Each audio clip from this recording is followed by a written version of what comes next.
What's up guys, it's Ed from TechSource, and in this video we're going to be taking a look at the ASUS G752 gaming laptop from iBuyPower. Now for the purpose of this video, I'm going to be referring to the laptop as the G7. With a GTX 1070 desktop graphics card coupled with an Intel i7 CPU, the G7 looks to be a promising desktop replacement. But will its performance match its specs and a hefty price tag of $2,500? Let's start off with the design, and in a way it accentuates the performance to be found inside, and no matter which angle you're looking at the G7 from, you won't find any bland designing. With its aluminum top, copper themed polycarbonate accents, and red exhaust, this thing's going to stand out.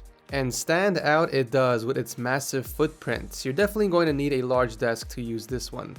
Around the device we get individual audio jacks, a Thunderbolt 3, DisplayPort, 4 USB 3s, an Ethernet port, and of course an SD card slot. The screen hinge is well constructed and there's very little flex in the display itself.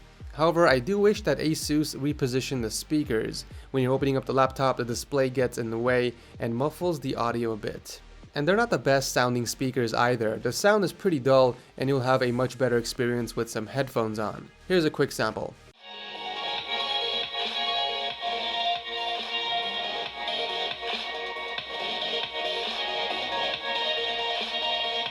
Both the keyboard and trackpad are decent, travel on the keys are good, and you also get macro keys that you can program. The backlighting is red, which I'm fine with, but I do wish at this price they would have implemented RGB lighting. The trackpad has smooth tracking, it is very responsive with quality buttons, so no complaints here. The display has a resolution of 1080p and a refresh rate of 75Hz, but honestly that's a bit of a letdown considering just how much power is inside here. I would have loved to see a Quad HD display. I mean, after all, there is a GTX 1070 in here, and that is plenty of power to push those pixels. Besides that, it does have accurate colors and great contrast and viewing angles. It also has a matte coating, so glare is not a problem. Alright, so with all that spec talk out of the way, let's go ahead and take a look at the gaming benchmarks.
They weren't lying when they said desktop grade performance out of these new Pascal GPUs, and this translated into editing as well.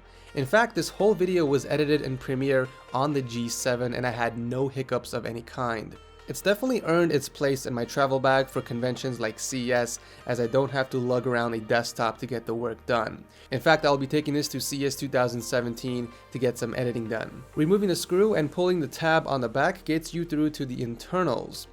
Through here you get access to the RAM, M.2 connectors, as well as the hard drive. As you can see, I have room here to upgrade both my M.2 storage and RAM in the near future if I want to. At full load, the fans do get loud and make the already subpar speakers sound worse, so obviously you're gonna need some headphones with this. Then again, I don't know anybody, including myself, that don't use headphones with laptops anyways. The good news is, thanks to its cooling technology, the computer doesn't get throttled at all, giving a smooth gaming experience even after hours of play. But the bad news is, even with light tasks, you're gonna only get about 3 hours of use, and this is with Pascal's improved battery efficiency. It is a gaming laptop after all, and believe me, these are not known for excellent battery performance. So to sum things up, I definitely wouldn't classify this as a mobile solution, as carrying it around proved to be a burden, but a desktop replacement seems to be more fitting.